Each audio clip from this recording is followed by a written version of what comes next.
Nama Donald Sihombing ternyata masuk ke jajaran orang terkaya di Indonesia 2019 versi Forbes. Wajar saja, konglomerat Indonesia ini mengantongi kekayaan sebesar 14 miliar dolar Amerika atau setara dengan Rp 19 triliun. Nah, kalau kekayaannya saja sebesar itu, Donald resmi dinyatakan lebih kaya dari Komisaris Utama MNC Group Haritanu Sudibjo, keluarga Ciputra, dan Sukanto Tanoto. Tapi ngomong-ngomong, tahu gak sih dia itu siapa? Kok bisa konglomerat Indonesia yang satu ini masuk ke jajaran orang terkaya versi Forbes? Buat yang penasaran siapa Donald Sihombing, baka ulasannya yuk di bawah sini. 1. Seorang bos konstruksi dengan proyek bergengsi di Jakarta. Konglomerat Indonesia ini adalah pendiri dari PT Totalindo Eka Persada, sebuah perusahaan konstruksi yang sudah membangun banyak gedung-gedung besar di Jakarta. Sebut saja seperti Hotel Four Seasons, Hotel Mulia, hingga Mall Taman Anggrek. Selain itu, ternyata dia juga loh yang membangun Kalibata City, Grand Indonesia West Mall, hingga rusun-rusun. Gokil ya, kita mungkin gak kenal siapa pria asal Sumatera Utara ini, tapi kita semua pasti pernah berkunjung ke bangunan yang dia buat. Usut punya usut, Donald Sihombing sendiri masih menguasai saham Totalindo Eka Persada, TOPS, sebesar 1,58%. Sejak IPO Juni 2017, harga saham Totalindo telah melonjak, mencatatkan kenaikan 10 kali lipat pada puncaknya.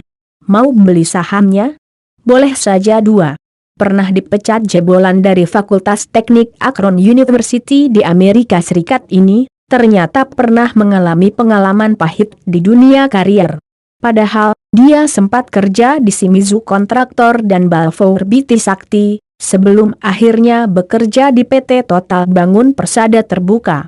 Tahun 1995 tampaknya jadi tahun yang gak bisa dilupakan oleh Seng konglomerat Indonesia ini.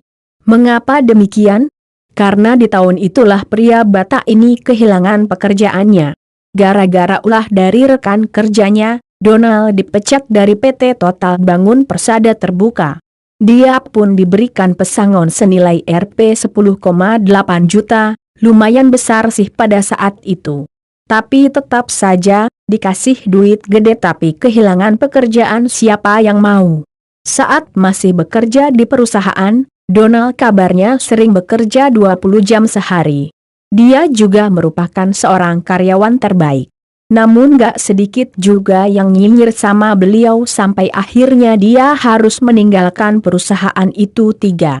Modal pesangon, dia langsung mendirikan perusahaan konstruksi setelah dipecat. Donald gak lantas galau. Otaknya justru berputar agar dapurnya tetap bisa mengebul. Tanpa pikir panjang, dia menerima telepon dari Joko S. Chandra untuk melanjutkan pembangunan Mall Taman Anggrek. Di saat itulah Donald akhirnya mulai merasakan manisnya berbisnis. Dalam menjalankan usahanya, Donald memang disokong oleh grup Mulia. Dia pun bisa menggaji ratusan karyawannya yang sebagian di antaranya dia bajak dari perusahaan Total Bangun Persada. Dari keberhasilan Taman Anggrek, Joko lantas menunjuknya untuk membangun Hotel Mulia yang ada di Senayan. Lambat laun sedikit demi sedikit, proyek itu pun terus bertambah hingga akhirnya Donald tajir melintir 4. Nyaris gulung tikar bisa dibilang. Konglomerat Indonesia ini memang sempat menyerah untuk berbisnis.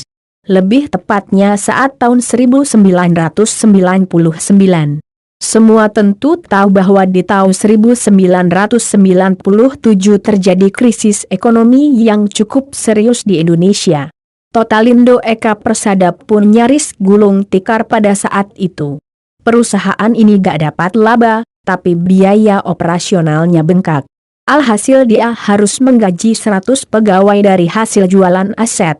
Namun Donald menemukan harapan ketika bertemu dengan koleganya yang berniat membangun pasar muka Cianjur.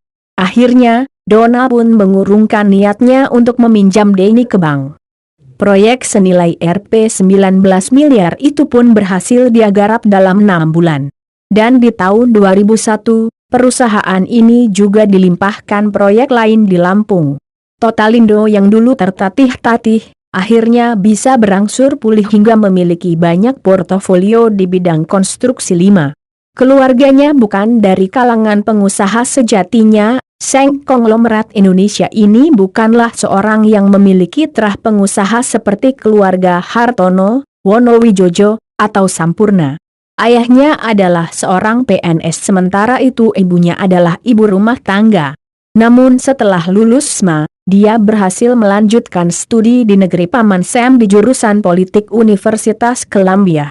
Akan tetapi, dia akhirnya pindah haluan ke teknik sipil dan disitulah akhirnya dia memulai karirnya di bidang konstruksi.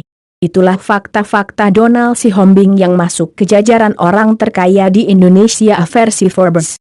Kisah beliau tentu memberi pelajaran berharga ke kita bahwa kehilangan pekerjaan bukanlah segalanya. Justru disitulah kita akan bisa memutar otak untuk mencari sumber penghasilan lain guna menyambung hidup.